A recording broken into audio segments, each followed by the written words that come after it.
ঘুরতে গিয়ে এটা ছিল আমাদের সেকেন্ড দিনের ভিডিও। আর সেকেন্ড দিনের সকালটা ঠিক এরকম ছিল।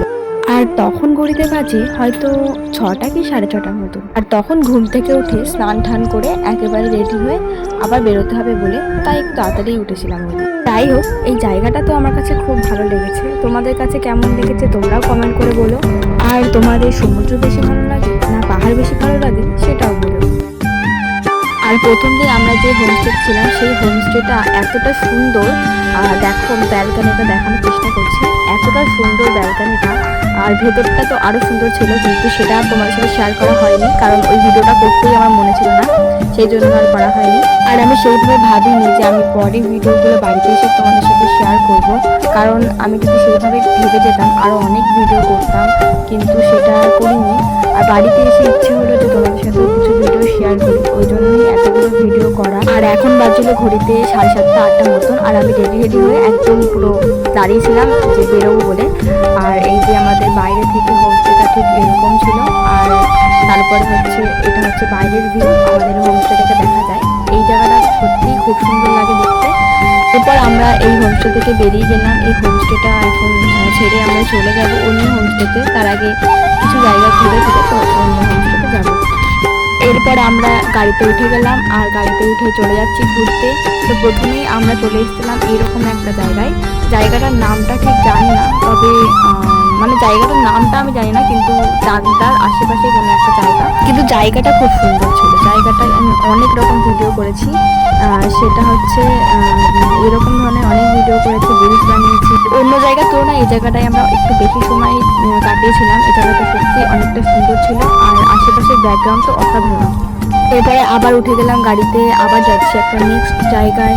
আর এখানে ঘুরতে আসলে সারাদিন এরকম একটা গাড়িতেই থাকতে হয়। আমরা 3 দিনই এই গাড়িতে করে ঘুরেছি। আর এই গাড়িতে করে সকাল সেই 9টার সময় বেরোতাম, আর আসতাম সেই 5টা 4টের সময় হোমস্টেতে যেতাম। আর এই আর কি সারাদিন গাড়িতে থাকতে হতো। আর খাওয়ার কথা ভুলে যেতে হয়, খাওয়া হচ্ছে সন্ধ্যের সময় হতো। আর এমনি অল্প স্বল্প খাওয়া দাওয়া করতাম আর বাইরে এই আর কি। তারপর হোমস্টের দিকে একেবারে সন্ধ্যের সময় যেতাম। আর এই জায়গাটায় একটু ভালো করে কাঞ্চনজঙ্ঘা দেখা যাচ্ছিল বলে আমরা গাড়ি থেকে নেমে একটু ফটো তুলছিলাম। এই জায়গাটা বেশ ভালো লাগছিল। এই জায়গায় দাঁড়িয়েছিলাম বেশ কিছুক্ষণ, তারপরে আবার গাড়িতে উঠে আবার একটা অন্য জায়গায় যাচ্ছিলাম। আর নেক্সট জায়গা দাঁড়িয়েছিল এরকম একটা ভিউ দেখার জন্য। এখানে শুধুমাত্র পাহাড়, মানে একটু দূরে পাহাড় দেখা যাচ্ছে, তো সেই জন্য একটু দাঁড়িয়েছিল, এখানটা দাঁড়িয়েছিলাম। এরপর জায়গাটা ছিল ঠিক এইরকম, শুধু গাছ আর গাছ। আর এর ওপর থেকে, আর এটা হচ্ছে এমন একটা জায়গা যে এর উপরে যতটা তুমি উঠবে ততটাই তোমার উঠে যেতে হবে, অনেকটাই উঁচু ছিল। মানে হচ্ছে এর ওপরে কী আছে আমি জানি না, তবে সবাই গেছিলো কিন্তু আমি যাইনি। আমি অর্ধেক গিয়ে বসে পড়েছিলাম কারণ আমার পা ভীষণ পরিমাণে ব্যথা করছিল, আর আমি যাইনি। তবে শুনেছি এখানে একটা লেক ছিল এর উপরে। এই ভিডিওটা আমার কাছে ছিল না, ওই জন্য আমি দিতে পারিনি। আর এটা ছিল আরেকটা জায়গা, সেটা ছিল কিন্তু আমরা প্রথম দিন যেদিন গেলাম সেদিন দেখেছিলাম জায়গাটা, কিন্তু আগের ভিডিওতে অ্যাড করা হয়নি, ওই জন্য এই ভিডিওতে অ্যাড করে দিলাম। এই জায়গাটা ছিল পুরোটাই পাইন বাগান, মানে পাইন গাছ ছিল, প্রচুর পরিমাণে পাইন গাছ। এখানেও সেই রকম উপরের দিকে যেতে হয়, আর প্রচুর উপরে উঠতে হয়। উঠে হচ্ছে একটা শিব মন্দির আছে, সেখানেও আমি যাইনি কারণ আমার অতটা হাঁটার ক্ষমতা নেই, আর প্রচুর উঁচু, পা ব্যথা হয়ে যাবে, ওই জন্য আমি যাইনি, আমি নিচেই ছিলাম।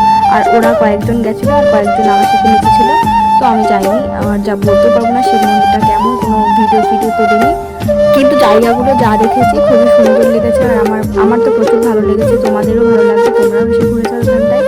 আর আরেকদিন আমরা ঘুরতে বেরিয়েছিলাম, সেদিন একটা জুতে গেছিলাম, আরও অনেক জায়গা গেছি, সেটাও তোমাদের পরের ভিডিওতে শেয়ার করবো। এই ভিডিওটা এইটুকুই আজকের জন্য শেষ করলাম। তো নেক্সট ভিডিওতে তোমরা দেখতে পারবে, জুতে গেছিলাম সেখানকার ভিডিও শেয়ার করবো।